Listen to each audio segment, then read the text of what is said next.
kita tahu nasionalisme itu sudah berkembang di Indonesia. Nah, hari ini saya akan membahas beberapa faktor yang mempengaruhi nasionalisme. Langsung saja. Yang pertama, ada faktor internal dan juga eksternal. Yang pertama itu ada internal, di mana ada yang pertama, lahirnya kaum terpelajar. Pada tahun 1908 sampai 1928, salah satu pelajar dari Stovia, yaitu Dr. Sutomo, mendirikan suatu organisasi pendiri yang bernama Budi Utomo.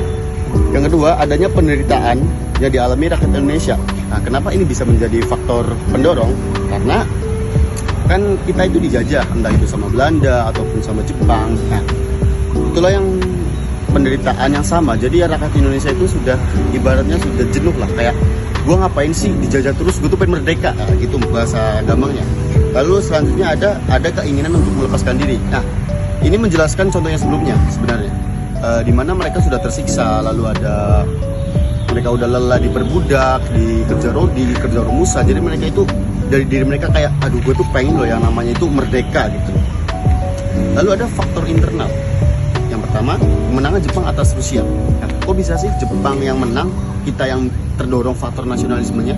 Karena Jepang itu kan salah satu bangsa Asia yang dimana pemikiran orang Indonesia itu, aduh ini bangsa Asia nggak bisa nih menang lawan bangsa Eropa. Kita udah pasti kalah pinter, kalah teknologi juga gitu kan. Tapi dengan menangnya Jepang itu membuktikan bahwasanya bangsa Asia itu juga dapat menang melawan bangsa Eropa. Lalu ada munculnya paham Barat. Nah, paham Barat ini juga sangat berpengaruh dalam perkembangan nasionalisme di negara kita. Yang pertama ada liberalisme, demokrasi, nasionalisme, dan sosialisme. Lalu ada munculnya gerakan kebangkitan nasional di Asia. Nah, seperti di OLL atau All Indian Nation Congress pada tahun 1888. Kenapa bisa berpengaruh? Kembali lagi, karena ini membuktikan bahwa ketika kita mempunyai tujuan yang sama, niat yang sama, itu kita bakal cepat mencapai yang namanya kayak bahasanya kesepakatan gitulah. Kayak oh, kita itu bakal sampai loh di sini kalau kita itu mau kerjasama, mau gini, mau gitu kan. Nah, lalu ada itu tadi adalah faktor pendorong nasionalisme di Indonesia. Oke, selanjutnya itu ada tantangan dan juga peluang Indonesia di era ini ya. Yang pertama ada peluang.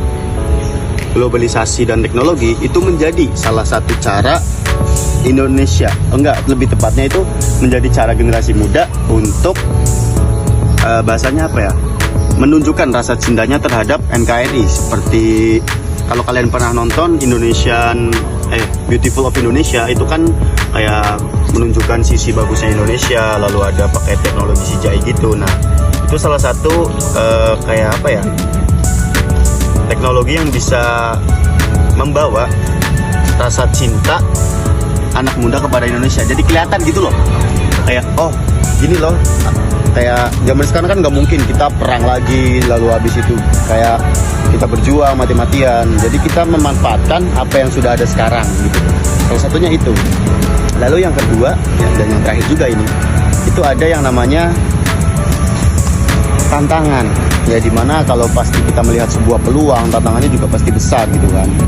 Nah, tantangan Indonesia di era globalisasi ini itu kayak apa ya? Memudarnya sikap nasionalisme, kurangnya pendidikan nasionalisme sejak dini, kurangnya nilai sopan santun. Karena zaman dulu, ini contoh aja ya, sedikit kutipan kisah juga. Misal, saya bermain bola dari sore sampai maghrib, nah belum berhenti.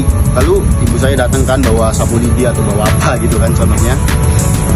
Kayak dimarahin gitulah, kamu itu harusnya sholat, ngaji, gini-gini. Nah, zaman sekarang itu udah marah dikit nggak bisa, anak-anak tuh manja sekarang loh. Jadi kayak itulah faktor yang menjadi menghalang Indonesia di nasionalisme Indonesia itu sendiri. Jadi kesimpulannya, nasionalisme Indonesia itu harus tetap ada, berjaga dan sama dari zaman ke zaman. Sama tapi nggak sama persis. Aduh gimana itu? Kayak dia tuh tetap ada dan juga mengikuti zaman agar bisa bertahan sampai selamanya. Ya, sekian dari saya. Mohon maaf apabila banyak bergerak dan juga banyak kesalahan. Terima kasih.